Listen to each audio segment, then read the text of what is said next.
Bro, I know my brother-in-law tonight just decided to start playing this music.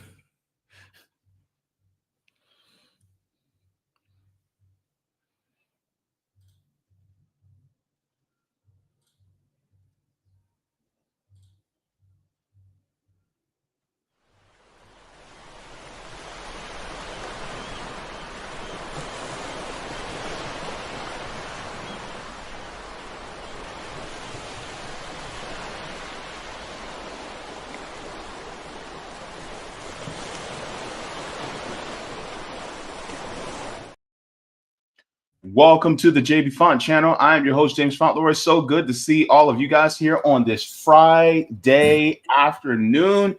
We are live. Yes, absolutely. You guys are seeing this live right now. It is, wow, September 26th, Boy, a year 2025. flew by. Jesus Christ. This year Yeah, flew it by. definitely did.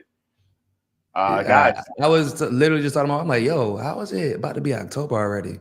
Like, for those who don't know, I'm expecting. So we out here counting the months. And it was like one day we just kind of woke up. It was like, oh shit, our baby could be born. Bro, we had a scare last night. Like bags packed. It would have been like the third false alarm, but like the contractions was about 11 minutes apart. It was about 11 minutes, and we were like, "Oh shit!" Like it's time to go. But then, like let's chill out for a little bit because one thing she ain't about to do because she already went through it twice, so she ain't about to just sit up in the hospital be waiting. So she was like, "All right, hold on, let's wait." So we waited, and then it slowed down. So we good. So if I gotta leave in the middle of this live stream, y'all know why. What's good, everybody? Look, 10-4. Good to see everybody here. If you guys have not already, you guys know all the things that I say. Substack, Q Bounty. Look, all the things, go ahead and like the stream. Good to see all of you here today. Of course, we got Niko House going to be joining, and this is going to be a bit of a special stream. And let's take a look at the thumbnail real quick before we get started, because I really want to get started in this conversation. Let's see where this goes. What does that mean? What the hell is JB talking about? Let's see where this goes. You see, I had this idea. And I was like, you know what, Niko, we're good at really off the cuff, just talking, mixing life, and then seeing how it gets into political thought, right? Because how many people really can actually do this? You know, there's only a very small few of us who can actually do that, right? Mm-hmm. And ain't that many. Ain't that many. Not at least not many that make the connection between how often life intersects with politics. Like it's because it's generally easier for people to, especially in our field, like they like to disconnect life from politics because it makes it easier for them to bullshit. If I'm being frank, like it makes it easier for them to not be emotionally invested. It makes it easier for them to not like relate issues that are being discussed to what's happening in their life with the people around them. So the easier it is to disconnect, the easier it actually is to do our job, which is why so many people disconnect from the topics and issues that we discuss. So yeah, it ain't that many people. True. But let me ask you this. Is everything political? I always say everything's political. I was just having a discussion with, first of all, let me just start off by saying, this has been a crazy week, right? Like a crazy 2 weeks. Like people getting killed, like you got like WWE fireworks for a funeral, like autopsies getting cleaned out, Netanyahu claiming that his family got there before Boston. And, nothing has been more audacious or left me more flabbergasted than this FaceTime conversation I just got off with my mother, who had the audacity to look at me and say, yo, what's that on your head? And I'm like, my hair? And she's like, that's your hair? I'm like, whose hair would it be? She said, hold on, that's not fake. That's your real hair? Bruh. So right now, me and my mom beefing. That's what I just want to go ahead and start by saying that. Me and my mom beefing. I'm like, you think I put fake hair in my hair, mom? Oh, I didn't realize your hair was that long. I'm like, yo, that's crazy. It's my hair. First of all. Second, yeah, it's all politics. Yeah, all life is politics. I was just talking to my wife today about how like I got to start prepping my oldest to give speeches in both Portuguese and English, and teach them how to debate. Like, because my kids will be debating each other Like that will be a part of our weekly activities. And my oldest already has weekly activities, specifically because I want them to be able to engage in whatever conversation, whatever, and be prepared for any situation, because they need to be able to understand and argue logically their point of view.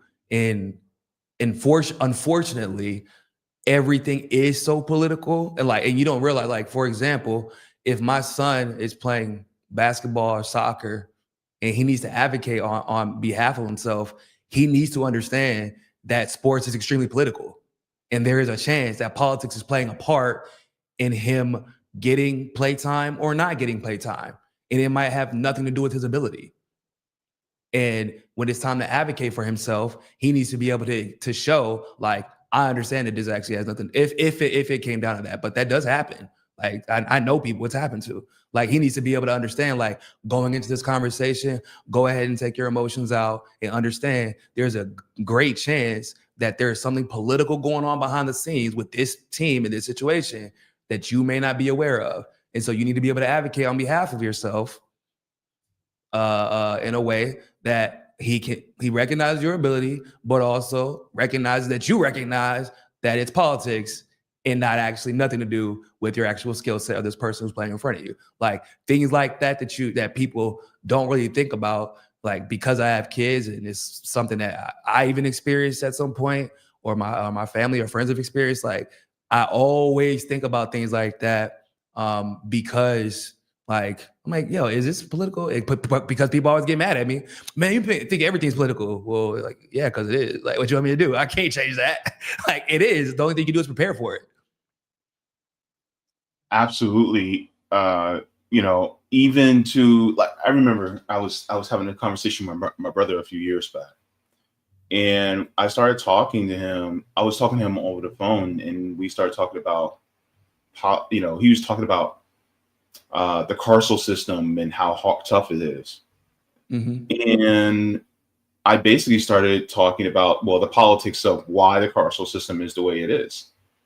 And he goes, I don't want to get into politics. I just don't want this, the way they treat people to be like this. And I'm like, dude, the way they treat people is politics of the political system.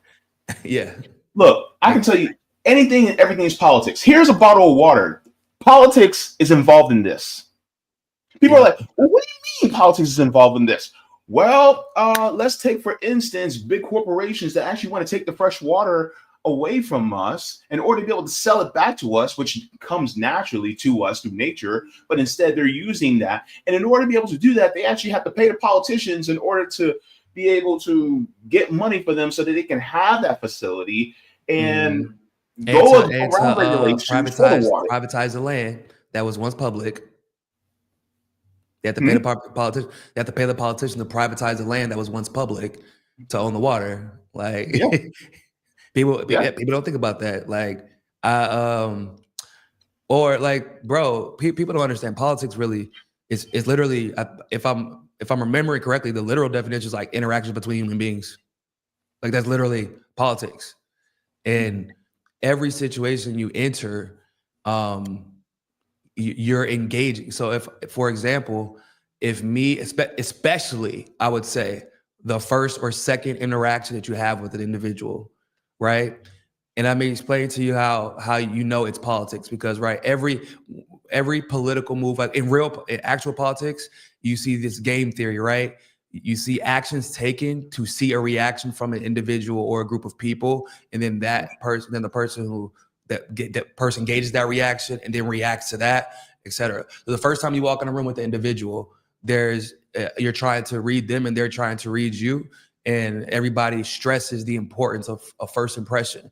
Now think about a situation where now you've walked into a room for the first time, and there are two individuals who both know each other, but you're meeting both of them for the first time. Does that change the way you react? It does. It's a fact. It will. Yeah. Why does it? It shouldn't. If it's just like, oh, I'm just meeting two people for the first time. but it doesn't. You're instantly trying to figure out who you should talk to first. You're trying to figure out if you know one better than the other.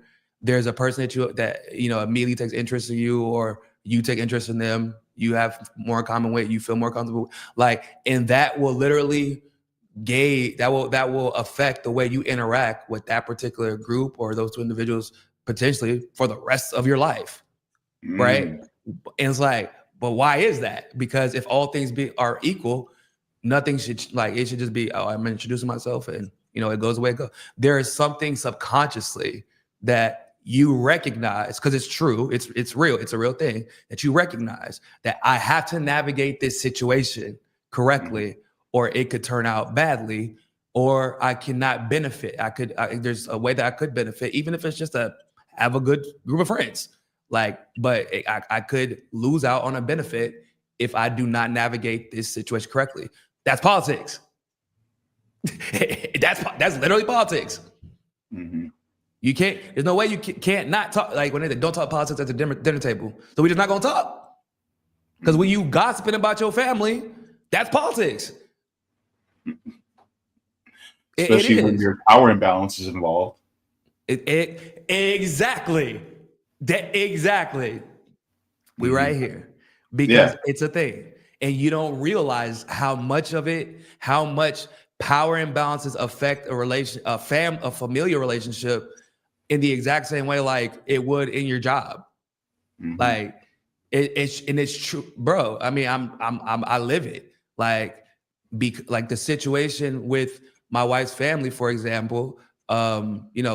Thankfully, I'm the most well off. We're the most well off. But then all of a sudden, there is an inherent responsibility that's thrusted upon her because of me that she didn't ask for. But like, there is no guarantee that if a situation was reversed, that there would be that expectation put on somebody else in her family. And she has, I think 6 brothers, in total, 6 brothers and sisters, that she actually is close with. She's not the oldest. She's not the oldest son. She's not even the child of the oldest sibling of her grandmother's 12 kids. But all of a sudden, she's responsible whenever, because for example, we had to build a new house for her grandma. They live in the country, so it's not super expensive. But whenever that happened, her house is falling apart. They put it in the group, and all of a sudden they're all waiting for somebody to respond yo, who can help, blah blah blah blah. And I said, you don't have to respond. Your dad's gonna call you anyway. She's like, why would he do that? I said, because he's expecting us to pay for it. He just put it in the group to be polite. And she's like, what? And WhatsApp call. Why? But with that, now all of a sudden and I had to explain this to her too. All of a sudden, she's dealing with expectations on how she's supposed to behave in this newfound role of being the most powerful member in the family. Quote unquote. So now I can't say how I really feel about certain things because not everybody's gonna be like, well, shit, if Lenny's saying that and she's the mover and shaker in the family, y'all, everybody got bow down. Or maybe something that she said that would be a joke before, now it's not funny because oh shit, Lenny's saying it, and it could be a problem if somebody takes it the wrong way because not everybody believes it. I'm gonna be on her side because if I need something, I gotta go to her. Right? Mm-hmm. She was like, what? You think that is that serious? I'm like, no, it definitely is 100%. It is 100%. Bro, with my oldest son, we went through this custody battle with his biological father, and the reason that it happened is because of politics. Because before my wife had a way to completely and totally be independent of her of my son's grandmother, they took advantage of the situation until I came into the picture. And once I became fluent in Portuguese and I didn't need the context of what Lenny could explain and I could inherently understand what was going on, I was like, oh yeah, no, that shit over. That's y'all can go ahead. That next, None of that shit's happening no more. Nobody's taking advantage of my wife. Nobody's about to try to decide the future of my son based off of this weird idea that, oh, because I helped out when he was a baby, therefore I should be able to make important decisions about his life. Like, y'all are losing your minds. No. And because of that, the fear of and the lack of control that they had over her and my oldest son, bro, they tried to get complete and total custody of a kid they never had partial custody of. Seriously. Like, but I knew because of politics. I'm like, they do know this is going to end up screwing him, right? Because now, guess what? His biological father, we never asked for child support. I never wanted it. But now he's got to pay 5 years worth. And if he doesn't, he goes to jail. In Brazil, they don't play about that shit. But guess why? Because his dumbass tried to take us to court over because his mom made him, because he never even wanted custody. But because his mom made him do it, and his mom is a power broker in the family on that side. Got it. You see? And now, so if I want something, I got to ask her. So guess what I got to do? Whatever the fuck she wants me to. Politics. Trying to tell you, dog. Yeah, man. Sometimes it's not even, it doesn't even matter the gender or the age, because it matters about the type of person that they are. If they're more of a take charge type of person, if they're more of a dominant or an assertive personality, they usually are the ones that can command, what happens in the family. Patriarch and matriarch be damned. Oh yeah. Oh, because there's some matriarchs out there, bro. Oh, my grandma was a matriarch. She was the matriarch of our family. Like until her final day, until her final days, whatever she said goes. Like, yeah. I mean, everybody knew it like that on both sides. That's what's crazy. Like my mom's family knew what time it was when it came to my grandma. Like when they messed with my mom, like my mom's family, she had a weird relationship with them because unfortunately my mother died when she was 11. And so from that moment forward, it was like a strange relationship because my aunt never got along well with my grandma. And I found out later that my grandma was like the shit. Like my grandma was her. Like everybody loved her. And it was there was a jealousy issue that I had never been aware of, and my mom inherited my aunt's jealousy, like just because of her being Dolores's daughter. Like therefore, we inherited it. So they like started treating us like shit, and we never knew because we didn't meet other than my uncle and my cousin. We never met my mom's side of the family. We were like 15, bro, and my mom was like, and my grandma didn't talk to them. She was friends with my great grandmother to the point where I thought that was her mom. And I never knew that wasn't her mom until I was like 26, 27. And had no idea that they were friends before my mom and my dad met. I didn't know that until I was like 35. But the reason it was because everything was so disconnected, because they treated my mom badly and my grandma basically went in on everybody in the middle of a bowling alley, like on her whole family. Yeah, like, like my matriarch, like staying on business, like she don't play. Nah, it is irrespective of gender for sure. Yeah, my grandmother was the matriarch of the family, and then she passed a couple of years ago, which makes her youngest sister the matriarch now. And after her is my mom. After she goes, then my mom's the matriarch. And on top of that, I think my mother is the oldest grandchild as well as the oldest child. My mom too. Yeah, so it's crazy, man. But it's crazy how politics is involved in family. But I also wanted to get into this because I wanted to ask you, how you get a lot of people who are the gamer nerds, the comic book nerds, especially a lot of the ones that tend to be more conservative. they get Yeah, or mad, at they least get at upset. least they pretend to be like, you know how that go. Yeah. A lot of gamers that were Mhm. definitely liberal, like all of a sudden found a niche in the conservative world because they're white and mediocre, and they become conservative commentators. That's a whole thing. There's a pipeline. That's a literal pipeline. If y'all didn't know.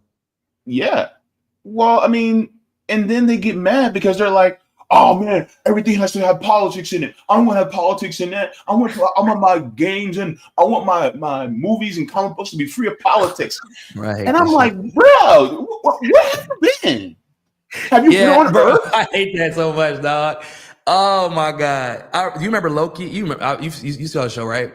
Loki, yeah, So remember, there was the scene where they mentioned the fact that he's bisexual, yeah. and remember the outrage there was from them, and like from them acknowledging this.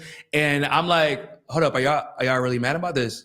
'Cause I thought the outrage was like satirical, but then I'm naive because I'm assuming that everybody's as big of a Marvel fan or big as an MCU fan as me. I'm like, hold up, y'all are upset because they're staying true to the comics, because he was always bisexual, or really just asexual because it's Loki. I mean, that just makes sense, first of all. But like, y'all really upset about this? And they thought that it was Disney or MCU trying to insert some type of homosexuality, or I'm like, no, this is literally the character. In fact, if y'all notice, he had no relationship with anybody prior to this. So actually, him having a relation, like him even mentioning any love interest, is actually the weird thing, not the fact that he had some interest in in princes or princesses. Like, fuck, and people be really mad, bro. They Yeah, really be upset. yeah. I don't want that stuff in my, like, okay, so you just don't want to, like, I don't understand. Like, you don't want history? Because like every video game, if there's a historical context, there has to be politics involved, right? Like, to be accurate. I Or you get a mean, situation like Call of Duty, where they tried to paint that situation. I can't remember which Call. It was a Call of Duty Black Ops game where remember wherever the U.S. attacked. Oh man, I can't remember the name of the road, but basically it was a situation where the U.S. attacked this convoy, and they flipped it as if it was Russia who attacked the convoy in the game. It was like the whole situation was exactly the same, except for they flipped it as if Russia was working with terrorists and attacked the convoy, but it was actually the U.S. In real life. It happened in Iraq. It was the U.S. that was working alongside terrorists and attacked the convoy. Yeah, like, but if I hadn't been involved, because I'm like, this situation seems oddly familiar, and it was. So like, you're going to consume the politics regardless. It's just like the problem is when it's politics that they are comfortable with, they don't complain about it. yeah. I mean, here's the crazy part though. Like for instance, Super Mario World had politics in it. Oh, hold on. Please A elaborate. kingdom is Please a form of elaborate. government, right? King Koopa, Princess Okay. Peach, Yeah. like there's politics involved in that. Yeah. I So understand. there's politics involved in that. I mean, look at one of my favorite video games of all time. It's called Final Fantasy VII. But oh my God, that whole game is, bro. Every time I go back and replay that game, I'm like, yo, this game is way more political than I thought it was last year when I played. Way more, way more. Bro, To the point where that's it just a talks whole about, environmental terror. Like, bro, it's just all like anti for politics. yeah, Bro, Final and Fantasy 7 is crazy. Like the fact that it was like what I love about Final Fantasy 7 is the fact that they were able to somehow roll in so many so much political theory. And like at the time, eco in the 90s, people don't realize quote unquote eco terrorism was like a big thing. Like, I don't know if y'all know the story about Kim Iverson being put on the flight, like she was put on the no-fly list because she wrote. Yes, this is a true story. She told it on our show before. She wrote like a piece like in school. Like she was a kid when this happened, and because of that piece when she was living in Idaho, like it like somehow got into the government's hands, the state government's hands, and she ended up on a no-fly list because they consider her an eco-terrorist. So in the context of Final Fantasy VII and when it was released, the fact that that whole war like being fought over Mako, they were farming and destroying the land, and they were trying to consolidate power, all that good stuff, and the soldiers were being manipulated, and like that's the whole story, right? A fucking soldier goes crazy because he found out he was fucking manipulated. Mm-hmm. Like, bro, that's like, it's still to this day probably the most popular Final Fantasy game. They remade it, I don't know how many times, and they've done so many spinoffs because of how dope it is. And like, it's just a political RPG. Yeah, it's completely political. And then on top of it, the thing is like it talks about how a mega corporation literally takes over the government, right? You have the Shinra Electric Power Company that takes over the government, and they also lead imperialist war against a country called Wutai in order to be able to build their Mako factories, which if we wanted to make it into real world, it'd be oil rigs, right? All over the world, and so that they can keep extracting it for profit. And then on top of that, the indigenous genocide where the Mako actually comes out more naturally so that it saves them money. And then on top of it, and don't forget about the genocide that they committed against the indigenous people. Like they casually threw into the video game. Yeah. Like what? The genocide that they did in Corral against Barrett and his family. Yeah. There you go. Like, because then they created an eco-terrorist in Barrett Wallace.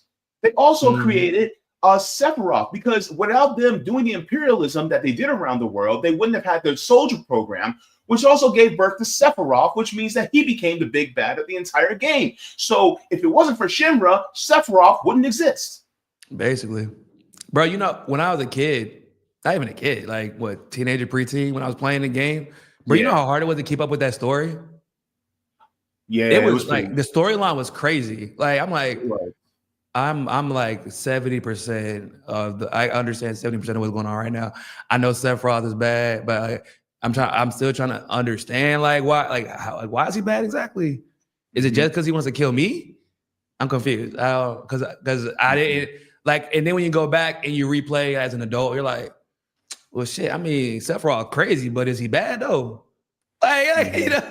Because you start when you find out why Sephiroth became what he became, you're like, I mean, shit, maybe I don't agree with his methods, but I ain't gonna say that he wrong, no. Like,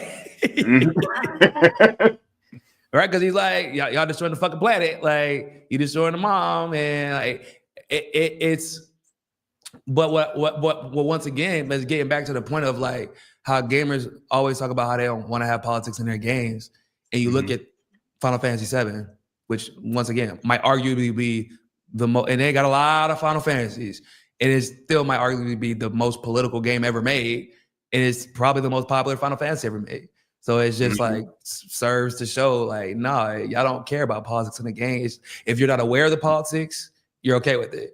If you agree with the politics, even you're okay with it. But the moment they show you something that it makes you uncomfortable or doesn't agree with your politics or your view, your life view at that time, or really your algorithm on fucking Twitter, let's be honest. Like, if they don't agree with you, then like all of a sudden, now I gotta make it a big deal. Now I gotta make it trend on Twitter. Now I gotta boycott it. It's like, bro, like yeah, absolutely. And I mean, this is just some of the old school Final Fantasy VII. This game came out in 1997. Yeah, and so, three discs, boy. And if you lost one, good luck to you, boy. That shit happened to me once. I had to rebuy it. Well, I was pissed.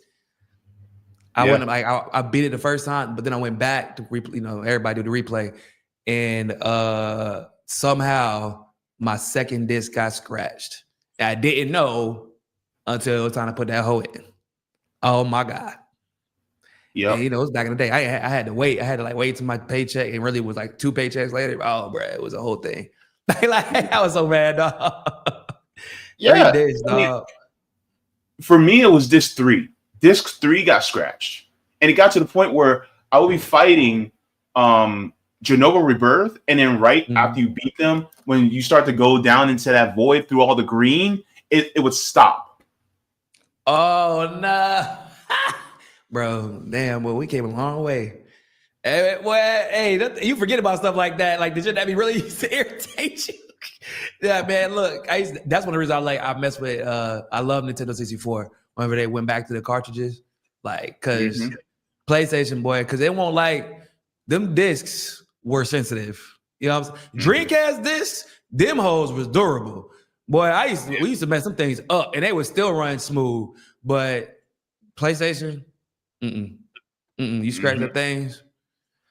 Well, you get that opening screen, boy, it just sit there and y'all just be looking at each other.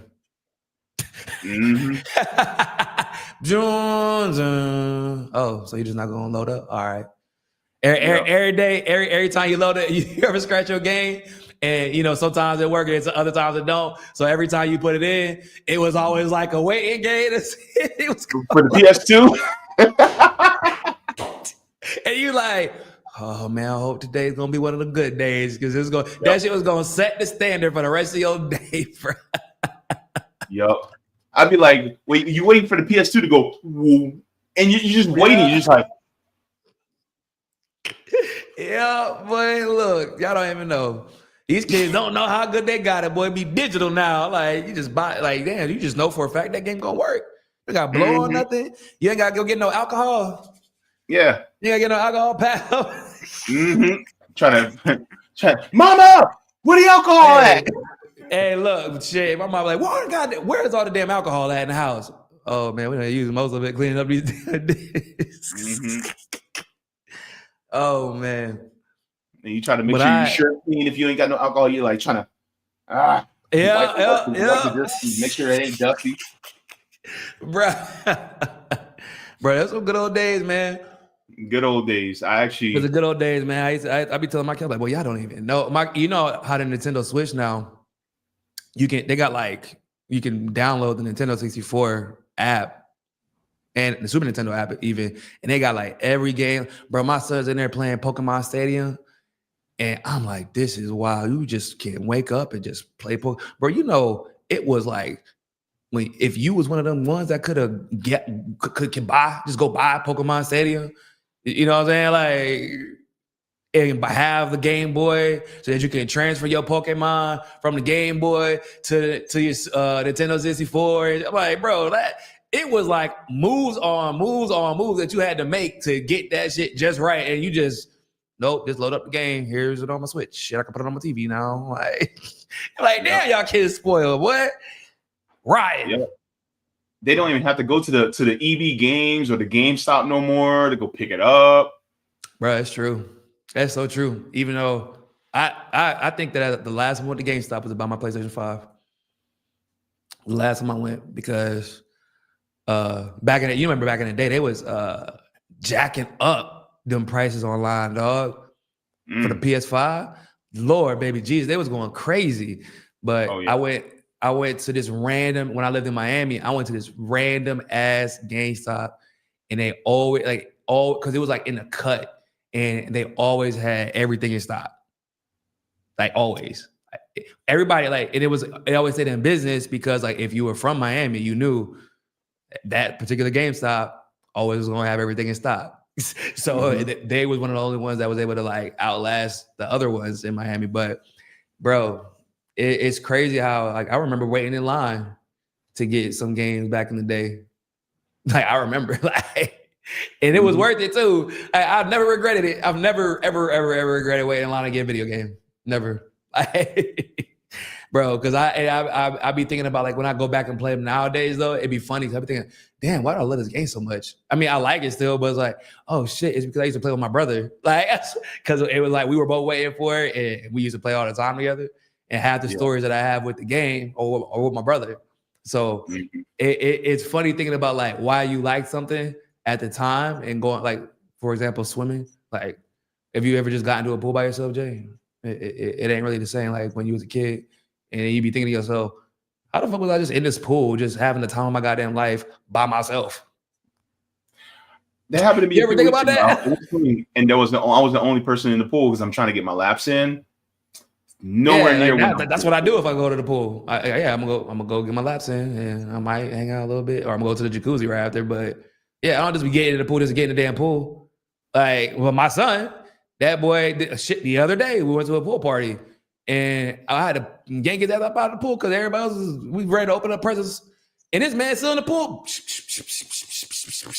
Like, damn, bro, you tired? No. Mm-hmm. Well, you gotta get out. Like, what are you doing in there by yourself? Like, but I used to do the same thing. Like, and it's crazy how you can just like back when you was a kid, man. It's the things that you probably because you always feel like you could be doing something, I guess, not more interesting, but I guess more useful with your time as an adult. Yeah, I think that probably is like what it is. Like sometimes, like, so I have a jacuzzi in my room now, which is kind of crazy because I didn't like put it there, but it just came with the house. The previous owner of my house didn't use that jacuzzi for 12 years. Bullshit you not. I couldn't believe it. I was like, what? And he's like, and his wife wanted it so badly. And he's like, bro, we used it one time in 12 years. Bro, I've used that thing maybe 30 times in the two months that I've lived here. Like, I'm not even joking. Like, more than once a day type shit. Because I'll just fill that motherfucker up and just sit. Yeah. Because I'm like, I ain't doing nothing else. Might as well get a jacuzzi shit. Like, it was funny because I asked him, because we actually we're friends now because this whole house buying process in Brazil, you get real personal. So we actually talk all the time. And I'm like, bro, why did you never use the jacuzzi? He says, you know why? I have a problem being able to relax. Because it's something I brought up to him all the time. Like every time I would pass the room when we were like looking at the house and shit and checking it out. And I'm like, one time in 12 years, bro, how? Like, it's a jacuzzi in your room, like in your bathroom. Like, this is not a common occurrence in Brazil, Jay. Like, that don't happen. He went through extensive efforts to put that jacuzzi in there. Like, he explained to me. I'm like, one time in 12 years? And he told me, he finally said, like, I have a problem with relaxing. He's like, because the shower is right by the jacuzzi. He's like, every time I thought about getting a jacuzzi, I felt like it was more expedient to get into the shower. Yeah, I was like, bro, that's a whole ass like therapy session, ain't it? Like, you know what I'm saying? But isn't that conditioning from the system that we live in? And it's not just the United States, but it's many countries around the world. It is, but it is also unique for him. It's that is a him thing, definitely. It would probably him and a little bit of his wife, but it's not a Brazilian thing because they don't got a problem relaxing. They don't they will relax. However, he works principally with foreigners. You know what I'm saying? Like he works with people from the US. That's his primary clientele. So like Brazilians from the US, but like they're still Americans basically. So he's running on his mindset is set like in the US basically where he's always on the run. I gotta wake up early. I gotta be up before my clients because they're gonna want this ready. Da, da, da, da. So like he adopted that same mindset, and he even talks fast like that as well. So I'm like, yeah, boy. I said, damn, boy, you damn near more American than I am. The way you be like running around, even during the moving process, bro. Like it took longer than it should have because he didn't want to take any days off to move. And I'm like. This is a guy he built this house. He lived in it for more than 20 years. His kids are raising it. All his entire life and some of his family stuff is here, bro. Like take some days off and move your damn house. Like, and he wouldn't do it. He's like, well, what if something happens? Like he could. I'm like, bro, that is so American. It's the most American shit ever. Like, because I would, if I was in the States, I'd probably do the same thing. Like, wait until you get off at 7 p.m., get the rental truck and try to knock everything out before 1 a.m., like, type shit. Yeah. And I was like, dog, you need to learn how to relax. Because I had to learn, that is something that I had to learn when I moved to Brazil. For real. Like, because I didn't know how to relax. Shit. To this day, I'm still learning. Like, but I remember talking about conditioning. It's true. Like we're conditioned to believe that you have to earn your rest, right? Like you have to put on a show to show how much energy that you've expended to prove that you deserve the rest that you're about to engage in, whether like even to sleep. But you're not really resting to rest now. You're resting to recuperate energy to put on the show again tomorrow. Yeah. And otherwise, you feel guilty for resting. That's true. That's one of the things that I think also leads us to have so many instances of hypertension and heart disease, things like that, because we're being pushed beyond what we should be for the sake of billionaire profits. And one of the things that it angers me when I think about it is that, number one, we're not built like that. Number two, your worth is like the worthy of being able to actually rest. It falls on whether you have enough and have enough economic value to give excuse for rest. Like, for instance, somebody like an Elon Musk or a Harlan Crow, they can stop working for the rest of their life and just do nothing. And people won't give a damn. They'll just be like, hey, well, they got the money. Musk damn near do nothing, don't he? Like, he be pretending like he working all the time, but I swear to God, you can't be on Twitter as much as he do and work as much as he claims he does. I promise you that shit. I promise you. Let's be real, okay? This is the more you know moment, all right? Just like they do on NBC. For anybody that's watching who never watched this program before, let me tell you something. Billionaires, they are like, oh my God, I love to work. They ain't working hard. You're working harder than them. 100%. Trust me. Yeah. You're not. Yeah, billionaires. He's sitting on his toilet or on his bidet while tweeting all day. He doesn't even take care of his own damn kid. He probably got a nanny to take care of his kid. Yeah, which is by the way kind of like weird actually for a billionaire like Elon, because this isn't like our artist, right? A musical artist is a little bit tricky because sometimes the creative process can actually take months. Like when you are trying to do a project and you're trying to lock in, there's a mindset that you get in that may not allow you to fully engage, which is why some artists wait so long to have kids. This isn't like that. Elon's not a fucking artist. He's a con artist, maybe, but he's not an artist. This is a man who wakes up and basically his billions are automated, right? And he can't take care of his kids. Like the one kid that you see around is a goddamn menace, right? Like it is obvious, like he don't be really engaged with his kids to the degree that he should be. And it's funny that ever since he stopped taking part in Doge, all of a sudden we don't see pictures of him and his kid being flown around all the time. You peep that, like, because that was part of the image that they put on for the administration. But really, he don't be with. Like for me, however, I work a lot, but like for me, I had to actually I had to basically have a conversation with myself to determine, like, okay, you can make more money, but is it worth the time that you're going to not spend with your kids? Because that was where I have that conversation with myself every day, actually.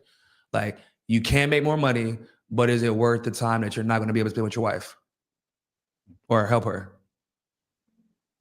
And I decided, oh yeah, no, I do not need that money that much. Mm-hmm.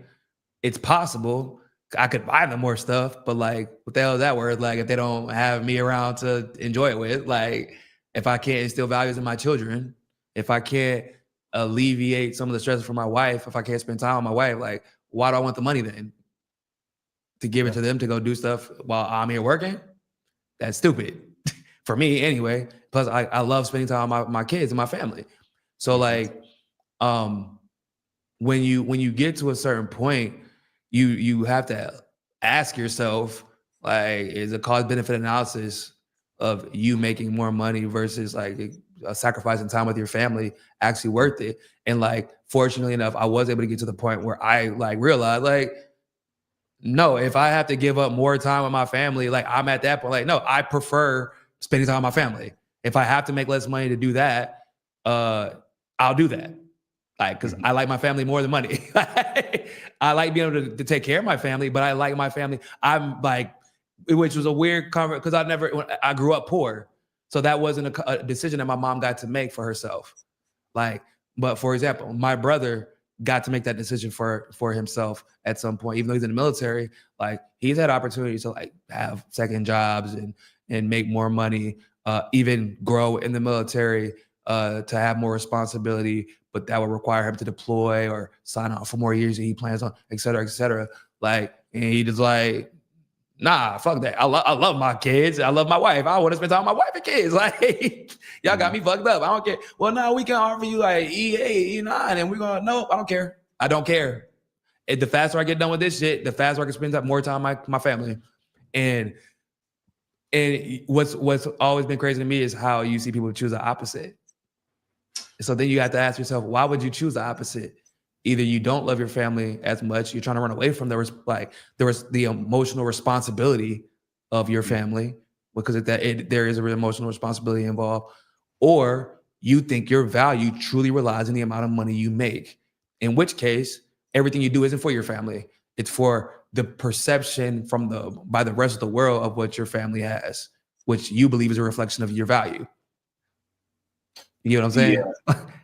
I think that's also kind of a misdirection when it comes to almost like a love language, right? It's like, well, I work and I provide for you, so I love you. But the thing is that doesn't, the materials are only somewhat of a manifestation of that love. It's not a complete and total. And you have to acclimate to the love languages of your family members as well in order to be able to do that. But the problem is a lot of us don't do that. And then on top of, think about it. Yeah. And then on top of that, I'm be real. Some men don't like their family. They love their family, but they don't like them. Some men, you can make an argument most men don't. I didn't want to be overly. I didn't realize how much that was the case until I became a dad. And like, for example, I played when I don't have time to do it anymore. I had to move. I play with a different group now, but I used to play every Monday with this group of older guys, like 45 plus, that are like pretty, pretty well off. I didn't realize until later because of the guy who invited me. Like, his group of friends is pretty well off. And like, bro, when I tell you that they like were ready to get to the field to the pitch every Monday for 3 hours, and we played soccer and had a barbecue, and they'd be out there till like 12 a.m., 1 a.m. I did not do that. I would play until like 9:30 at the latest. And I was trying to get home to my damn wife. And they was always asking like, why was I trying to leave early? And they thought that was because of them. And I was like, no, fool, I'm trying to get home to my wife. What you mean? Well, no, but like, was she gonna be mad? No, I like being with my wife. I'm confused. No, but like, you can stay. Like, you know what I'm saying? Like, if she's not gonna be mad, then you can stay. No, I'm choosing to return home to my wife. Like, I like you guys, but I like her more. What the fuck? Like, and they like, bro, they looking at me like I'm crazy.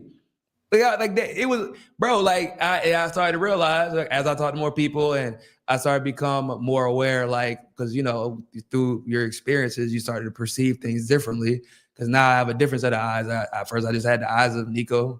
Then I had the eyes of Niko married. Then I had the eyes of Niko married with kids. And those are three different experiences and three different perceptions of the world. And you start to realize, like, y'all motherfuckers really don't like your families. Holy shit. How did y'all come to this conclusion? And when did y'all make this? Like, because I believe that a lot of divorces happen not because necessarily the wife and the wife and the husband don't like each other, or like, it's because somebody decided they don't like the family, which is why there's this inherent culpability that kids feel at times because they're like, they don't know how they are to blame, but like there is an element of there, somebody didn't want to keep the family together. Mm-hmm. And Mm-hmm. I you know, you don't, everybody wants to say like, oh, you can't, you don't want kids to feel like they're to blame.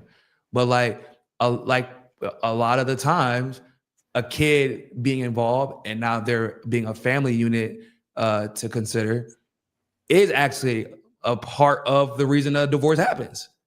It's not the kid's direct fault, but like now there's a financial responsibility. Somebody is up upholding their end of the responsibilities, whether it be financially, emotionally, taking care of the kids, spending time with them. I mean, there's a lot involved with having one. Just one added changes everything. Mm-hmm. And a kid is subconsciously aware of that because everything to some degree revolves around them, right? Especially if it's just an only child. It's true. You know what I'm saying? So like whenever two parents decide to split up and there's a kid involved, how's the kid not going? Because y'all were together before I fucking got here and now y'all are not. Yeah. What changed? Yeah. Let me ask you even this. think about it. So think about it like this. All the shit. So say if dad was fucking around doing whatever, like I say con certeza, like most certainly he did not start that after I was born. Right? Like, but you were willing to put up with it before I was born. Mm-hmm. So what changed? Mm. Or if you weren't doing that before I was born, why did you start doing that after I was born? Mm. What changed? Mm-hmm. So how is a kid not going to feel like they're culpable? Like there's no way. Like because to some degree, their entrance into the dynamic had some effect on the outcome of the marriage.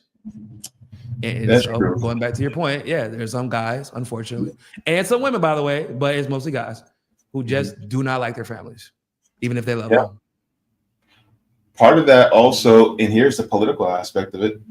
Some didn't want to have a family in the first place, but because of certain religious beliefs and political beliefs, they had to have the kid in order to be able to not, be ostracized from the rest of their social circle.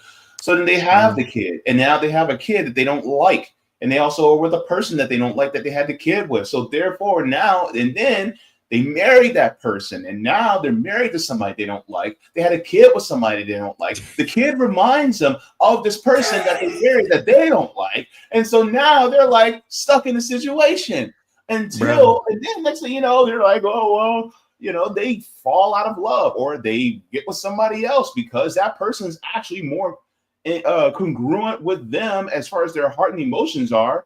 And then the person gets mad at them for cheating, and it's like, well, y'all shouldn't have got married in the first place. In fact, y'all shouldn't have got married in the first place. Exactly. That's really what ends up happening.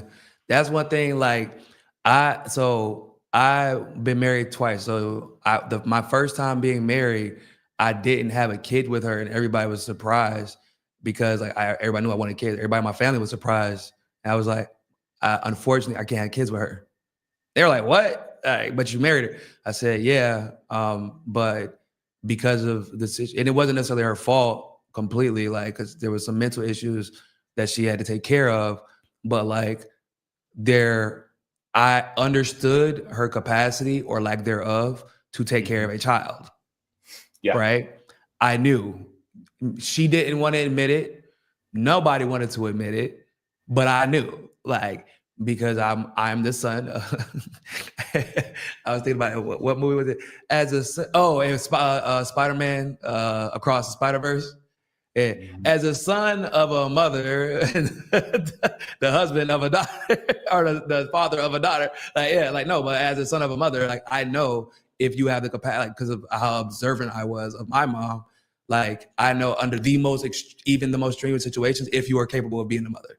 All right. Like if we got to this point, would you sacrifice to be the mom you need to be, or would you just throw your kid on grandma, throw your kid on grandparents, throw your kid on your husband and run?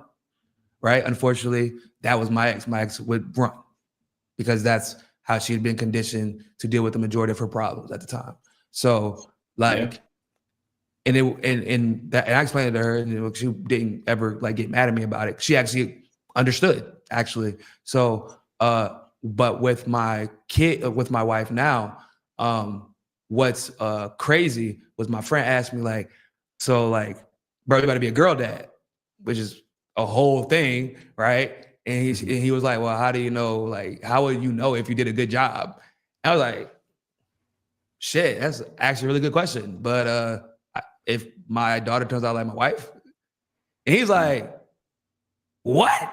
That's crazy. Like, because he's thinking to himself, yeah, dog, like most people, most husbands would never say that. Most wives wouldn't want their daughters to turn out like them. Mm-hmm. I was like, I had to stop and think to myself, like, oh shit. I guess that's true. I never thought about it. But like, no, my wife is actually, despite everything she's gone through, she's hyper self-aware.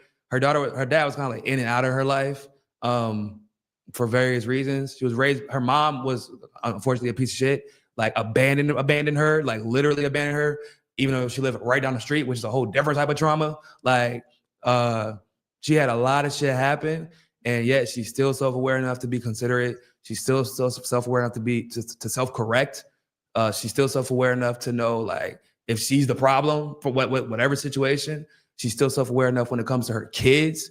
Like, when I tell you, like, I've never seen personally, like, in a day-to-day basis, a woman do so much for her kids every single day, like, and think about them so often every single day. Like, most of our conversations are about stuff that she needs to do for her kids. I'm like, yo, chill out, relax. Like, let me help. I got you. Like, there's two people here, but it's how she is.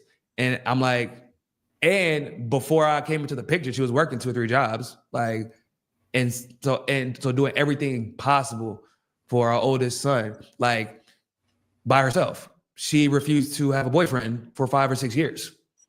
Wow. Because she's like, yeah, I don't trust y'all. Why? Because none of y'all have the capacity to have a family, basically. I'm not looking for a boyfriend, and I'm not looking for a dad for him. Like, I'm looking for a partner in this situation. You know what I'm saying? Like she was fully aware of the negative impacts that somebody who could, maybe they're good to her but not good for her son, could have. And it's like, well, if I don't care if you make me happy, if you're a problem for my son, or better yet, if you're not a net positive for my son, I don't care if you make me happy. Not even a negative. Like, if you're not a net positive for my son, I don't care if you make me happy. Yeah. And so that was basically, so when I was like, yeah, if I raise her, because she's going to have me in the picture and her mom in the picture. And if she has a level of self-awareness and drive and consideration that her mom has, without having to go through every single mistake that she had to make because of the lack of guidance in her life, then I'll know I did a good job, basically. And he was like, damn, bro, like, I don't think anybody really, like, there's not that many people I can think of that would say that about their daughter. But it's true. Like, I love my mom to death, bro. I don't want my daughter to be like my mom outside of, like, maybe a couple of aspects. But it's not my mom's fault. It's because my mom had so much trauma that there are characteristics about her personality that she has to check and fix and constantly adjust for. And that's fine. Like, I love my mom all the same, and it's part of what makes her her. But I don't want my daughter to be like that, because it's caused problems for my mom's life in the long run, and caused problems for her relationships with my brother and I. Like, it's a thing. Like, but with my wife, her self-awareness just actually kept her family together, helped her family overcome things that they otherwise wouldn't have overcome. Like, especially like their fear of moving and leaving their city. It's a thing out there, because they like country. Like, we don't work, we don't eat because the food didn't grow because we didn't grow it type country. Yeah, like that kind of country, bro. Build their own house. Like, every house built for her family, her dad built by hand. Yeah, no, it's like that. Yeah, so they were not comfortable leaving, because like they speak so differently that like the Portuguese in Rio is like they almost can't understand them when they first get here, and they're embarrassed. Now they don't want to interact. They don't want to work in certain situations or be in certain social situations. Like, she had to teach herself how to read. She had to teach herself how to speak correctly so that she could be understood. And that opened up doors for other family members to come here because she could explain how to, like, that's wild for a woman in a country like Brazil, coming from a place like her home state's called Maranhão, like coming from a place like that. That's like insane. I tell her all the time, like, yo, you're like Superwoman. Like, how did you do this? And she's like, I had to. Like, basically, like, what she always like, I had to. So I'm like, damn, like, imagine if you didn't have to. Imagine if like you just had guidance and you were able to make autonomous decisions. I'm not like talking about like the illusion of choice. I mean, like, no, I'm doing this because like I have the free time and the self-awareness and I want to better myself because I just want to do it, not because of my situation. Like, that's what I want for my daughter. Like, I want her to be able to make decisions based off of freedom and invest instead of having to make decisions based off of like trauma, running away, trying to find a better, like constantly trying to find a better situation because you think it's going to resolve your issues and things like that. Because that type of mindset of anxiety, that shit causes bad decisions. And oftentimes you don't even realize that that mindset is making your decisions for you. You think that you're doing things because you want to, but in reality, it's a mindset of anxiety that's driving your decision making. And when that happens, it ain't good. It don't end well. Yeah. I want to get back to the part about families for a second. One of the things that I was thinking about when we were talking about how some men don't like their families. Family is more of the central focus, but if you expand out, it expands from family to community. And if you don't like your family, then that means you don't like your community. If you don't like your community, then you're not going to be so happy about seeing others actually be provided for materially. And it feels to me like there's sometimes where men use the community to escape their families. They were what? They use their community to escape family. That's true. That's true. That happens a lot, actually. So there are times where, like, if you don't like because there are situations, especially if you've ever lived in a military town, you'll see that sometimes where the guy doesn't like their family, nor do like anybody associated with them. So whenever everybody comes over, they're in another room, they're not talking to nobody, they're in the corner somewhere. But then there's everybody knows that guy who is when everybody else is with their family at the barbecue, this motherfucker's always by himself and their family at the crib. You're like, bro, where your wife and kids at? Shit. I'm here with Henitha. I'm here with Henitha. Hennessy, in case y'all curious, is what that means. I'm here with Henitha today. It's true. Like, they show up with the case and they don't see their family till the next day. Like, everybody knows about like that in the military. So I've seen it both ways. Got it. See, that's an experience that I don't have because I'm not around people who are in the military very often, and I am not around military families a lot. So for me, it's kind of a foreign thing, you know. That's a whole different that's a whole different conversation. That's a whole video. That's a whole boy. When I tell you, that's a whole. You don't even realize how much like that. I'm sure you and Sabby have discussed it to some degree, like with her being in the military. You know, me and Sabby were like in high school at the same time in the same city and didn't know. Yeah, I saw that. I saw what you guys were talking about that. Yeah, like her high school like down the street from mine. That just was crazy. I'm like, yeah, that's so wild. But yeah, man. One thing that I learned was like being in a military family, you get to avoid a lot of shit, especially special forces families, because what ends up happening is the problems that you have. All of a sudden, the person deploys 6 months later, and you never resolve them, and you're so happy that they came back home You never addressed the problems that you had before they left. And then the problems start again. And then they deploy again. But everybody making money, everybody and the wife spending money, so nobody complaining. As long as dad gets to buy his toys when they get back, it's cool. Bro, I see this with Special Forces family all the time. 22 years, 23 years that go by, the wife and the husband don't even know each other. Oh man. The husband doesn't even know his kids. How could you? And I remember watching this growing up. I used to see all the time growing up. And I thought, I know I was the only one perceiving it.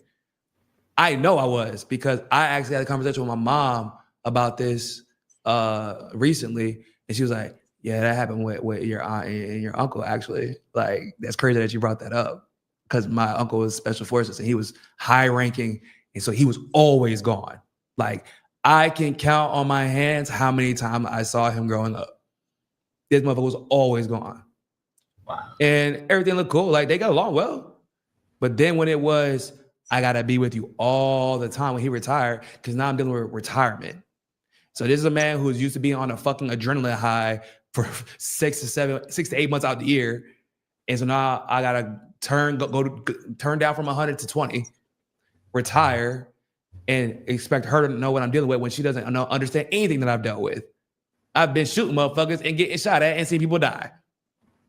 Wow. And Lord knows there's this whole moral dilemma that many Special Forces people are dealing with now, because they understand their role in the empire, and they're not. They're like, oh, I was a fucking bad guy. So there's that, because that's happening a lot. So now, yeah, it's a thing. It's a whole thing now, bro. Because I've had this conversation with my friends' dads and shit, and they're like, bro, like, and because they feel comfortable talking to me about it because I was in the military. So like, they're honest with me, because I know I'm like, yo, bro, like, you can vent, like, I'm not judging you, because I understand the lie that you were sold, because I didn't believe it, but I was sold the same lie. So I understand how easy it is to want to believe it, especially when now this lie is the only way my family has all this. Woof. Like, Woof. So Woof. yeah, the whole thing, bro. Yeah. You get that's like being a child of a drug lord, but you don't know your parents are drug lords, and then you're so due to our age, they got the brand new PS2, PS3, you got the ATVs. You got the brand new, screen TV. No, in the that's house, really what it was. Stuff. My guy, that's literally what it was. Everybody knew, like, that kid who showed up with the new Mustang to sophomore, junior year. That kid that always had the new dirt bike, always had the new video games, always was fresh as hell. We knew your dad was Special Forces, and everything looked copacetic. Everything looked straight, right? Until like 5-6 years later, you're like, whoa, your parents got divorced? What the fuck? I thought everything was good. Hold up, you don't even talk to your dad? Like, what? Like, what? Why? Because all the things were being bought, and this is to basically cover up for the fact that there was time not being spent with the family. And every time that there are problems that would arise, you just buy some.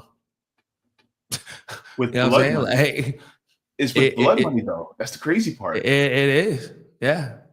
Oh my God. And what's even more fucked up is that the kids go into the military, like, oh shit, look what the life that this could get me. And they find out after the fact how problematic it was, because their parents never discussed it with them. Ooh. They find out the hard way. Yeah. So there's that, like, yeah, there is a whole, bro, the dynamic in marriages for military families is nuts. And like my dad was in the military, got out early. Got out early. My brother's still in. Like, so I got to see it. I have family who's Special Forces. I have family who's high ranking. And my best friend's dad was one of the highest ranking Special Forces medics. Like, so I got to see everything from like, and I was at Fort Bragg. Like, I got to see all of it play out. in front of me. Like that's how I knew that we were in Libya before a lot of people realized, because my uncle would come home with money from Libya, with currency from Libya, like rugs from Libya, like in the 90s. He was special forces. Yeah. Like, yeah, bro. They had them motherfucking rugs hung up like in the garage from Libya. Yeah. So it, yeah. It's, you know, like when I went back and actually re-thought about like, oh, is that why he used to be so damn quiet? That's why he was so quiet. Because what is he going to talk to us about?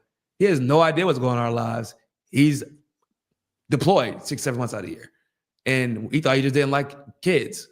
No, it's I don't know what the hell's going on. I don't know what y'all were doing when I was gone.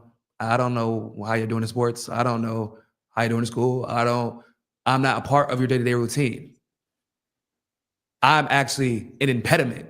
When I come here, everybody else feels uncomfortable now because I just inserted myself into everybody's life. You know, and really, he's a stranger in his own home every time he comes home. That's because everybody's living their day-to-day life, and you just got back from shooting motherfuckers. Like, yo, so this, so we're going into a territory that I never thought we would get into about the mental health and health of family, how that dynamic would change if we were to close all the military bases and slash the military budget and actually change our foreign policy from one of imperialism and war to one of peace and diplomacy. Like how major of a change that would be just to military families in this country. oh man, it would be. Well, you have to put some therapy on that, but yeah. Well, No, yeah, it would be, of course. and you would have to have like hard conversations about the role that they play, like because it's not just them being in the military. It's like you when you have painted an image of yourself and built an image of yourself for so long, like bro, we know teenagers who like pay images of themselves and like they can't let go of image they paid on themselves from 2 years ago because they think that they're the good guy and they're the hero of their own story and they're like not the villain. Imagine literally the world has been telling you forever that you're the hero of the world. Yeah. And your family believes that. And your kids always believe that. And everybody, when you come home and everybody's giving you discounts and shit. Like, you know what I'm saying? Like you getting paid extra to believe, like you getting tax-free money to believe that shit. Like, now I got to accept that everything that I've had, everything I've bought, and the sacrifice of the time that I've made, I did all that, and I was a villain, actually. So now there's this like inevitable lash out period that happens. That is a huge part of the PTSD. It's not the gunfire and the bullets flying. It's I was actually on the wrong side of history the majority of history, and I didn't know. And I'm sitting here enjoying everything that I have because I partook in the empire, and I thought I was wise enough to know that I was on the right team because I bought the propaganda, and I was not. That's a hard thing for a human being to accept, like not being in the military, like when you realize that you're the villain, when you realize that you're the problem, when you realize you're Taylor Swift. The problem is me. Yeah. Mm-hmm. Well, I want to ask you this. So remember Captain America Winter Soldier? Yeah, of course, man. Of course. That movie go hard shit. So I'm really doing this for the audience because I know I know. Yeah. But my question is, remember that part where Steve and Sam were talking, and they were basically saying about how when they got home from tour, that they said the bed was too soft. Yeah. Oh yeah, for sure. And so is that the same thing? Like, I'm too comfortable. I shouldn't be this comfortable because of what I did. So the interaction, really the whole military thing, the military theme behind Captain. So I feel part of the reason they went so hard on the relationship specifically between Sam and Cap was because like obviously with Bucky, like the whole Hydra thing kind of like took him out of the military indoctrination fold. Mm-hmm. So Sam only got out of the military by choice, right? Cap was still, being a part of SHIELD, he was effectively still a part of the military. Like that's why they called him captain, not necessarily because of his name. Like they actually, his rank was still captain, right? He was commanding strike teams. So the reason that they made their relationship like what it was because of their active choice to still take part in that machine. But then they also both made the active choice to say fuck the government simultaneously, right? Mm-hmm. When they realize, oh shit, no, they're on the wrong side. Now we both have to make the choice to buck the system, and being in being deployed for the military and like being in uncomfortable situations and stuff like that, I think was something like that they bonded over. It was like almost in a vacuum. Like, yeah, we're both soldiers. That was what it was meant to convey. And they did it again. So I don't know if you remember how Sam, like in Winter Soldier, Sam was like leading the group, right? The group meetings for soldiers with PTSD. Yeah. So do you remember when they made a reference to that again? I don't know, because most people do not catch it. Well, I mean, I know that Cap ended up being the one that leads the group meetings during Endgame. Exactly. Yeah. And most people do not catch that. Even though it wasn't about the military, it was just a general PTSD thing. But he did it because of Sam. He continued it because of Sam. And then they even do another callback, right? Because Sam was in Captain America Winter Soldier, the show. Like Sam, what did he tell Bucky like at the end? Because Bucky's in therapy now. Sam has a history of leading group, and he's like, if you want me to be honest with you, like, bro, if you want to get fucking better, do the work. Yeah. Like he, you know what I'm saying? Because he knows, because of everything. He's like, because I know both sides of your history. Like, I can relate to you as an Avenger. I can relate to everything that you've been through. I can relate to you losing your best friend, losing Cap.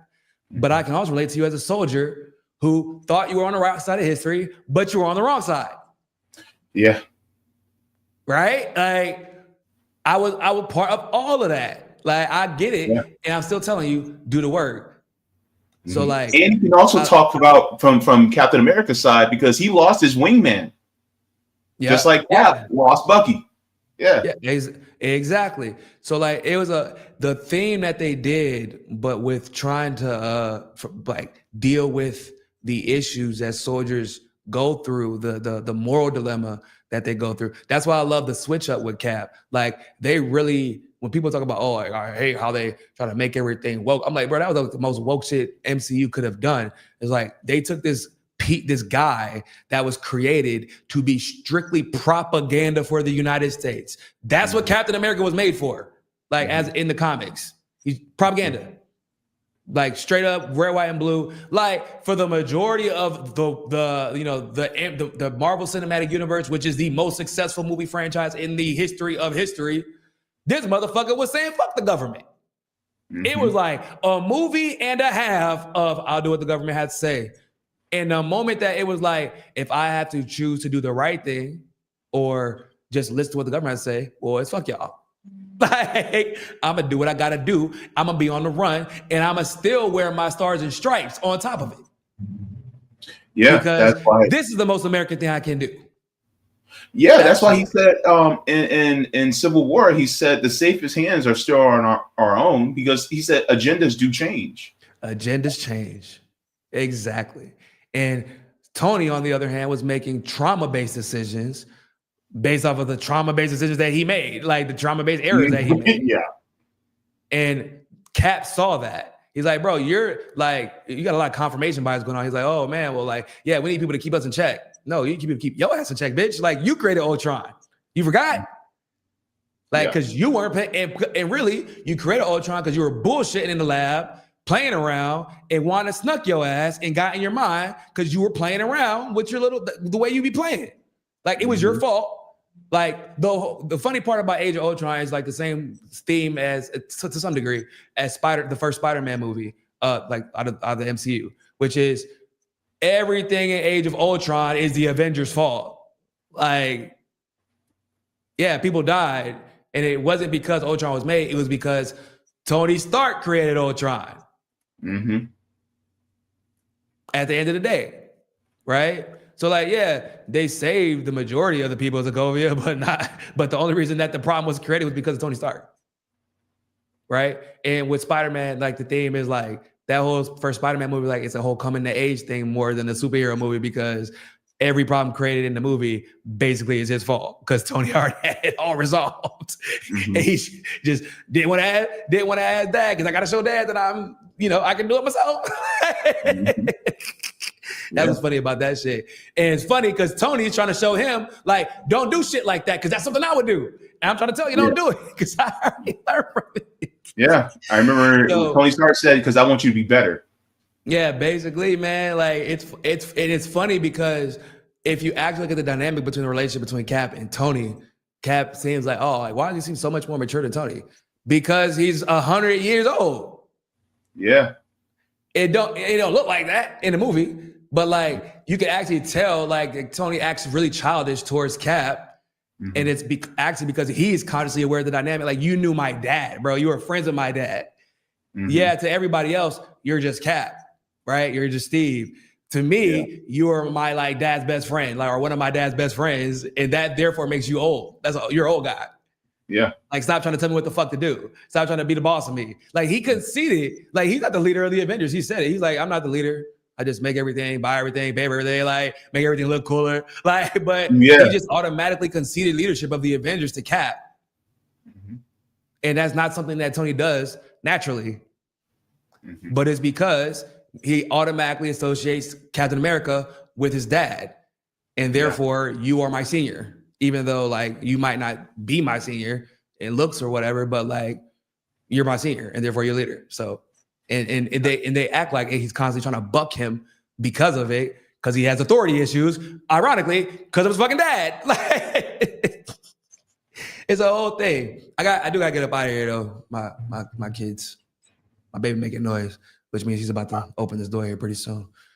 Yeah, got you. 10-4. But you know what? Everything is political. So, we proved that definitely overwhelmingly. Yep. And before you go, I just want to take a look at the poll, because I did do a poll with everybody to see what everybody thinks. And the question is, do you believe that everything is political? 39 votes, 90% said yes, everything is political. 3% said no, some things are political. 0% said nothing is political. And 8% said, not sure, I'm just here for cookies. So, man, hold up. Who got cookies? That's crazy. I didn't know there were cookies available chocolate here. Chip, I don't know. Raisin. I'm curious. I really do want to know what people think isn't political. Like, what things aren't political, because it's hard, bro. I be actually trying to think of stuff that isn't political. That's like a regular part of my day. Like, how can this not be political? Yeah, nope, it's political too. Yeah. Everything. Yeah. Bro. Of course. It is. Yeah. I appreciate the convo, man. I really, really enjoyed it, bro. We got to do it again soon. Yep. I'll read the super chats on my way out. And thanks, man, for coming in and having this great conversation. For sure. Peace. All right. Take care. All right. While he tends to his little one, let's go ahead and read some of the comments and chats, and then we will be on our way out. All right. So I'm going to start off with the super chats really quick first, and then we will move on to the rest. So we have Old Crow coming in saying, just showing love. Did you see the Epstein stuff from the Dems? No. And these are super chats for Niko. It's not my channel, because my channel is demonetized. So it's all for Niko. Then we have, let me see. Arlene says, bars, Niko, I commend you for going home because you wanted to be with your wife and family. Yeah. Niko's a real one, and his wife knows he's a real one too. So that's the beautiful part. Now let's get into the rest of the chat. All right, we have Kat saying, yay, Niko and JB collab. Traveler's Wolf says, even ham sandwiches are political.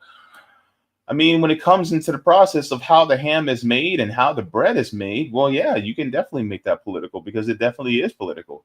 Terry coming in saying, rest in power, revolutionary Assata Shakur. Yes, it's quite unfortunate. Assata Shakur passed yesterday, and I did the report on it on my channel. So if you guys would like to, you guys can actually go and take a look at that report. The clip is already up. So that was breaking news from this morning.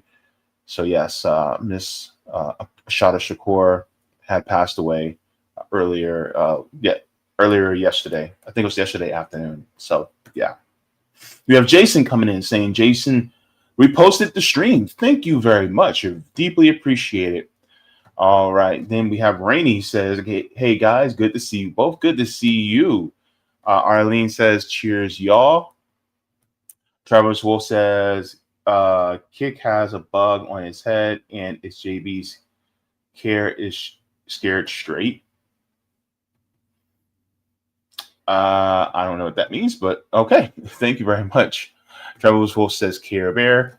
Iania says, don't overact, James. I don't know what that means. I have no idea. We have Quill coming in saying, loving this collab. Thank you very much.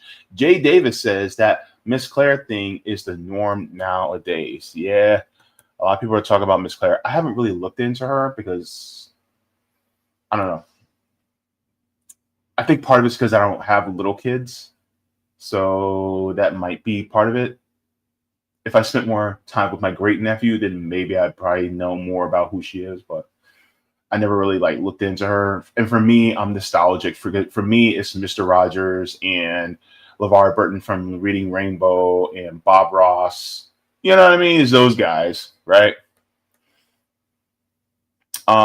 Roger says, you view the world through the lens you choose to see it in. We're political, so we see things through political lens. If you're a numbers guy, you see everything in numbers. If you're a musician, everything in song. That makes sense. All right, and let's go to the rest of the chat here. Kime said, what did I walk into? A stream. Yes, Arlene says, thank you. I will check out your stream about Assata Shakur. Yeah, I did that earlier today, so go ahead and get that a look. See, let me see. Old Crow says it really is, but when you take the time to decompress, you see all of the lies even clearer. That's very true. And that's why sometimes it's hard for me to watch some movies now. I mean, I can still find them entertaining. Okay. Here's the millennial side of me about to come out. So I'm rewatching the Frieza saga for Dragon Ball Z. Come to find out, everything's political. Frieza is basically a capitalist corporatist dictator. On planet Namek, when Frieza gets there, when Frieza and his forces get there, they commit genocide of the Namekians. The Saiyans are slaves that are being used to commit genocides on other planets throughout the galaxy. And then Frieza is basically a Nepo baby because Frieza inherited the Frieza Force from his father, King Cold. And so everything's political. Everything. And so, Akira Toriyama was brilliant in making that show. This is why it was so popular. This is why Goku is literally the most popular anime character in the world. Everybody knows that hairstyle. Everybody knows that face. Everybody knows who he is. Hell, the original voice for Goku, Goku's voiced by, in Japanese, Goku's voiced by a woman. This woman has been playing Goku for 40 years? Same person. And she said that she will continue to keep playing Goku until she's dead. Right? And the American dub, I can't remember who originally was, but I know Sean Schimmel is pretty iconic for his voice portrayal of Goku. And so the thing is like everything is political when you look at it. Like one of my favorite animes of all time is called Mobile Suit Gundam Wing. That show is deeply political, right? And it has to do with aristocracy and imperialism and ruling, not just the earth but also colonies off the earth. About revolutionaries. The Gundam pilots are literally revolutionaries on behalf of the colonies. It's just everything is political. And people think, oh man, these things aren't political. The X-Men is political. The Avengers is political, right? Batman is political, right? Like, for instance, I'll go this here. Anybody seen the Dark Knight trilogy by, oh my gosh, Christopher Nolan? Has anybody seen the Dark Knight trilogy? You've seen Batman Begins, The Dark Knight, and The Dark Knight Rises. So, here's the funny part about The Dark Knight Rises. They make Bane to be a terrorist. Basically, his ideas to change Gotham and take it away from the powers of the people who are heads of the government as well as the mob, right? And so one of the things that Bane ends up doing is he employs the young men in order to be able to, set up an infrastructure to take over Gotham. And these young men that he employs are boys that were orphans in this boys' home. And the boys' home was being funded by Wayne Enterprises, but somehow the funding stopped. And so these boys really had no real outlet. And so from that movie, there's a point where Bane actually goes in front of Blackgate Prison, and then he gives this speech where he also reads the letter of Commissioner Gordon talking about how Harvey Dent, who was a political figure, who was supposed to be Gotham's White Knight, actually, after his wife, well, not wife, but the woman he was supposed to marry, Rachel Dawes, who was in a love triangle between her and Bruce, whatever, she dies. And so he goes crazy, essentially, and turns into Two-Face. By the way, spoilers all up and through here. But the thing is like, basically talked about how he tried to murder Commissioner Gordon's son. And so there was an act called the Dent Act, which took all the people who were working for, the organized crime in Gotham, and they locked them all away in Blackgate Prison. But here's the thing a lot of people don't think about. A lot of those people, and we can talk about this all day, is that a lot of people who commit these crimes they commit crimes because of that lack of opportunity and out of desperation, right? Because economically things aren't doing well for them. And so a lot of these guys who were working for these mob bosses were really just trying to make a living in order to be able to live. The problem is they saw no other way out because of the huge economic imbalance for people in Gotham. Like people like Bruce Wayne, who is a billionaire that literally, absorbs all the money towards the top. So technically, if you really want to blame the crime in Gotham on anybody, Bruce Wayne is technically to blame if you want to look at it from an economic aspect. And so one of the things that Bane says is that we'll start by storming Blackgate and freeing the oppressed, right? And so one of the things that they show, and this is how capitalists will twist things into their view, is that all these prisoners come out, they're waving, rifles in the air and things like that, and painting them as they're all wicked, they're all bad. And then he gives this monologue about all the things that's going to happen in Gotham, about how the rich are being pulled out from their homes, and then they're, thrown out into the cold world. And then you see all these, people who were working class and poor, they're now inside the homes of the rich. They're popping bottles and spraying champagne everywhere, putting on all the clothes of people who are very wealthy in Gotham. And, they're holding court and, putting rich people in exile, things like that. The crazy part is is that if Bane was an actual revolutionary, and it's divorced from real reality, because real reality would have been, okay, we now have control of Gotham as the people, so therefore we will create a more equal and equitable government. But that never happens because they, in their mind, the capitalists think that once the people get control of the government, all just like what they think is anarchy, which is really just a complete disarray and disorder, is going to take place. When in reality, instead, what really would have happened is that if the people had a democratic say over what happens, then it would have been the people collectively coming together and creating an egalitarian government. Now, one thing that Bane did do was that he put the police in the tunnels and he basically locked them in there. And he said the police need to learn true justice. But then Bane also holds Gotham hostage by means of a nuclear bomb that was changed from a nuclear reactor. And a real revolutionary would never hold the people hostage. And the thing is like they try to paint someone who's revolutionary as potentially dangerous because he's not going according to the proper channels, when in reality, the proper channels themselves is what is horrible, because the proper channels are not built for the working class. They're not built for the people. And then who ends up getting into a fight between Bane and his guys versus Batman? Well, who joins Batman? The police.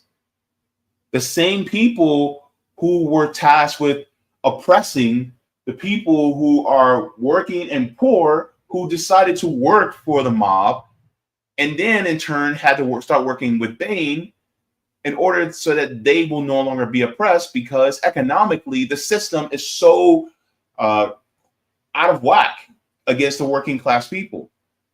And so they're trying to paint this billionaire that has all these military grade toys that beats poor and working poor people into a pulp, that are really pushed into this system of crime.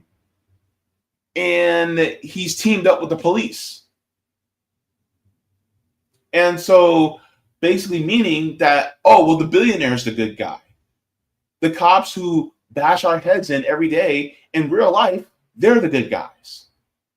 And the person who is more of a revolutionary, and then they distort that revolutionary in order to make him seem more evil, when in reality, a real revolutionary would have done some of the things that Bane did. And the choices would have been in the hands of the people completely, because a real revolutionary believes in total democracy, not in forcing people to choose or putting them under duress in order to choose.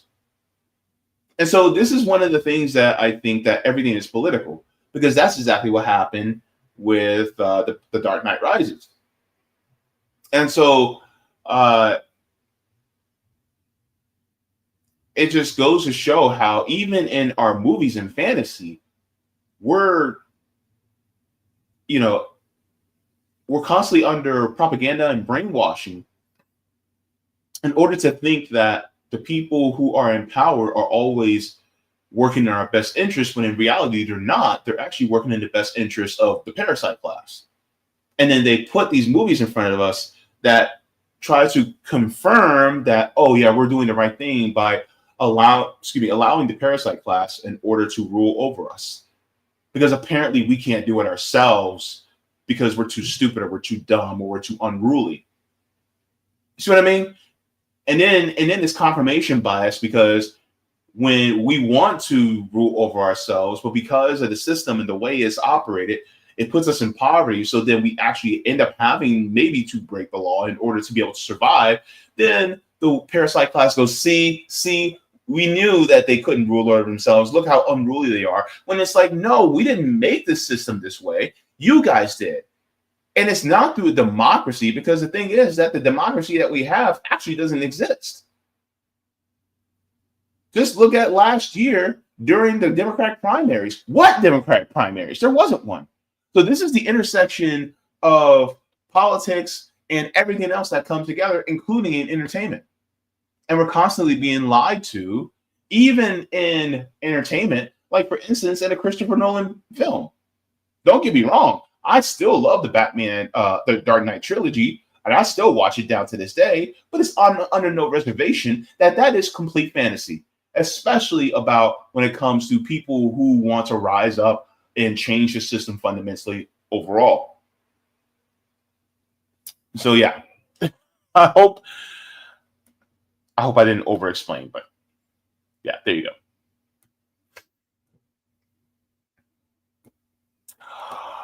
Roger, what? Oh my God! Now the hamster's really running the wheel. Oh, okay.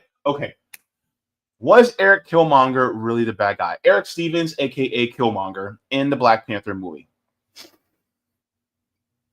He's a distorted view of what capitalists think revolutionaries are. That's who Eric Killmonger is. Was he right? Yes. But Eric Killmonger would have helped to educate, because the first rule of being a revolutionary is being an educator. Eric Killmonger wasn't interested in educating.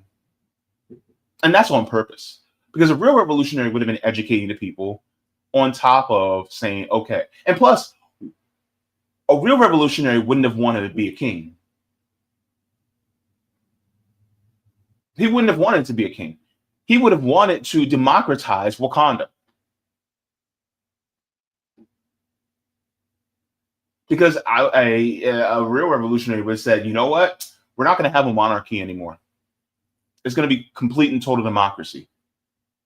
But Eric Killmonger wasn't interested in that, because this is what the capitalist class thinks a revolutionary is. That they're just going to take over and then they're going to be just like them. When in reality, anti-capitalists, we are inherently democratic by default. So this is their caricature of what they think a revolutionary is. But at the same time, in wanting to liberate Black people around the world, yes, that piece, Eric Killmonger was right. I agree with Eric Killmonger in that aspect. But the problem is that he was going about it through the way a capitalist would. He's basically doing what capitalists would do. And capitalists are trying to paint a revolutionary as really themselves. Every accusation is a confession. And Black Panther proves it. And so, and then they try to say, well, T'Challa, he was somewhere in the middle. He finally came somewhere in the middle. But the thing is, what good is outreach going to do when the people who are living in that country are still under a system that exploits them? And then on top of that, in Black Panther 2, Wakanda Forever, that same country also tried to get vibranium because they saw Wakanda as a threat. Just like the United States in real life sees China as a threat for being technologically advanced, they see, of course, Wakanda as a threat. Even though Wakanda does not want to go to war with anybody, they just want to do peaceful and they want to keep advancing. But according to the United States, because they are ruled by oligarchs and corporate parasites, they view anybody doing better than them as a threat. And so the whole issue I have is that they distorted some of what Eric Killmonger was. And then on top of that, they basically made him to be someone who's diabolical, calculated, and evil, saying he lived his entire life and killed people all over the world just to be able to defeat T'Challa and take over the kingdom. Which means that he had no worker solidarity. He had no solidarity with people in his own continent. He's talked about how he killed his brothers in Africa just to be able to get to Wakanda. So does he actually have solidarity, or was he selfish? They painted him as a capitalist cosplaying as a revolutionary. So the motivation was correct, but the execution was wrong, in that Eric Killmonger Stevens, if he was really a revolutionary, he wouldn't have done that. But this is why if you had people who were truly anti-capitalist and focused on Black liberation, Eric Killmonger would have been written a lot more differently. A lot more differently. The motivations would have still been the same of Black liberation, but it wouldn't have been at the cost of harming other people like him. Does that make sense? So, yeah. Nate says, hey JB, first time in the chat. Can we use the ADA for peaceful revolution in the US? PTSD counts as a disability, diabetes too, and the ADA can change laws without electoral politics. I email info to RBN. I would have to look more deeper into it. I would have to get that a look. And my apologies. I have, I need more time to look into it, especially. But as far as I know, there's no. Oh my God! I really do not want to sound pessimistic. I don't. But I am going to be realistic. There's no such thing as a peaceful revolution. And what do I mean by that? Peaceful revolution, the parasite class is not going to give up the system without dying first.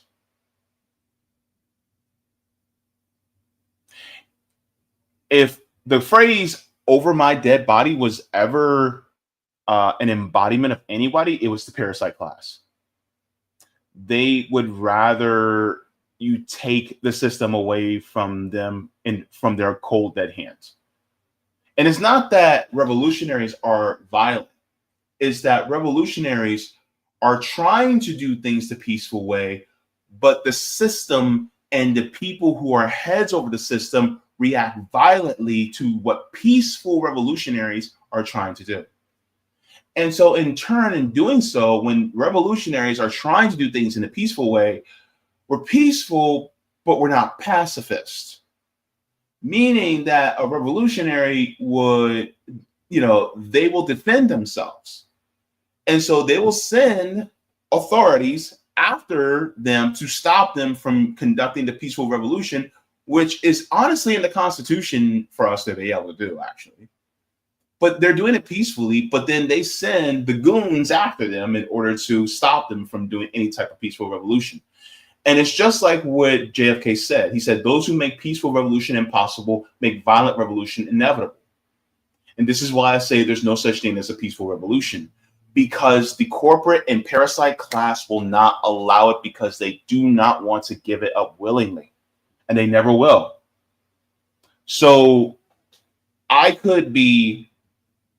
it's like, for instance, I'm in my house and a thief comes in, and the thief takes my stuff and steals it.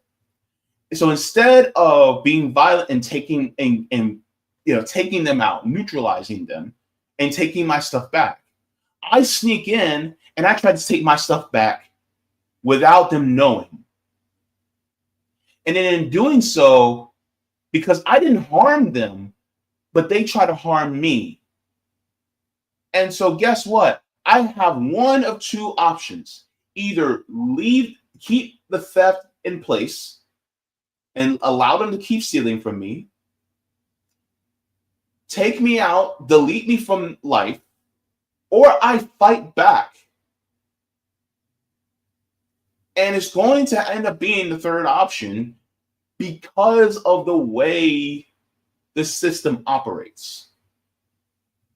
Because they're not going to leave anybody any recourse in order to do that. The system is their baby. The exploitative system is their baby, and they are not going to let it go whatsoever. And so as far as trying to do it through a peaceful way, you can do whatever you can to try to mitigate harm against the working people, which I do believe you should do. But under no pretense that is going to wind up in being completely peaceful and then everything turns from that to a completely new system. And anything outside of turning it into a completely new system is just reform. And reform, as we see, doesn't work. Hell, look at the reforms that we have. The New Deal was a reform, right?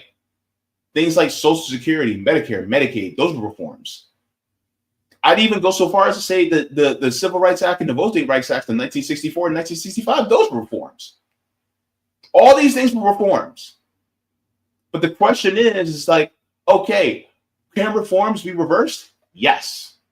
The problem is that these are reversible reforms, when in reality, it's like you're building on a foundation that that shouldn't exist. We should break this foundation and pour a completely brand new one. But the problem is that you got to get out the sledgehammer to destroy the foundation. And by the foundation, I'm talking about the institutions and the systems. Problem is that once you try to lay a sledgehammer to that foundation, guess what? The people who wanted that foundation to stay around, they're going to get violent with you. You may not attack them at all. You can be very peaceful. But at the same time, they're still not going to like it. And it's not because you're oppressing them or making them poor. It's that you're making them just like everybody else. You're putting them on par with everybody economically. And you're basically saying that your life matters the same amount as everybody else. Your life doesn't matter more. And they hate that. They can't stand it. So, and that's the thing. He says the ADA give us legal protections in retail. I'm sorry, from retaliation. Here's the thing. The ADA is also a reform within the system. See what I mean? You're still working with the system that is still in place in order to try to change it. And who is going to enforce against the retaliation when the system is still being perpetuated by the parasite class? Because the judges are with them, the attorney generals are with them, of course the police are with them, the people who are in all the branches of government are with them. And that's why it's hard for me to answer this question because I don't want to sound pessimistic. And what is absolutely needed by all of us is absolutely necessary, and it will be done. The question is like how soon. It's inevitable that it will happen, but the question is when. And the thing is, like, this is what we talk about: mutual aid, building dual power, getting to know your neighbors, and doing what we can in order to circumvent the system. But the thing is, like, inevitably, we're going to have to defend ourselves against the parasite class. This is why it is important to learn how to defend yourself, just in case. It is not to go out and look for a fight, but it's to make sure that you are not taken out because of the fight that's started by somebody else. It's about self-defense. Remember the Black Panther Party? Their full title was the Black Panther Party for Self-Defense. That's what their full title was. And that's their point. It's completely about self-defense while we create a completely brand new system that is equal, equitable, and egalitarian for all, not just for a few.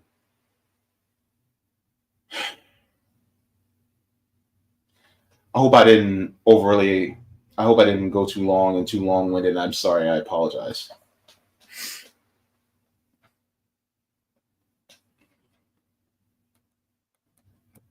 Okay. Cool beans. I appreciate it. And look, it's important to share these ideas too. I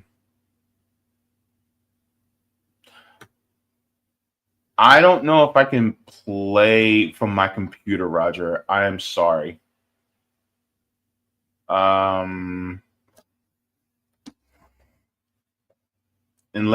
I'll do this one more because I really have to go because I gotta get ready in a little bit. But let me see. And Roger, while you're at it, if you're gonna send me a voice message, it would really help if you actually sent a voice message, giving us your mama's recipe for peach cobbler. That would help. Or if she makes like a blueberry cobbler or an apple crisp or a sweet potato pie. I got all the big back energy today. Anyways, so let's take a listen. Talk about revolution, but they're never prepared to deal with what happens the next day. The reason why the current ruling class fears that, hey, these people are going to do the same thing that we did is because the founding fathers of this country did it themselves. They overthrew the British monarchy, kicked them out the country, while at the same time they was saying freedom, freedom, freedom in front of a bunch of slaves, talking about freedom. Yeah. And they just set up the same type of system with the illusion of democracy that was not truly democracy, period. You do not have a democracy unless you have a direct democracy. Either Switzerland or Sweden is a complete direct democracy country where voters can place their own amendments and laws on the ballot nationally to ratify their own amendments to their constitution and pass their own national laws. If you do not have a system that is parallel set up, that's ready to go once you take the current system down, that leads to chaos because you have a vacuum of power that needs to be filled up. And friends become foes, allies become adversaries, and family becomes enemies. You can't take down a current system. I know it feels good. I know everyone's talking about it.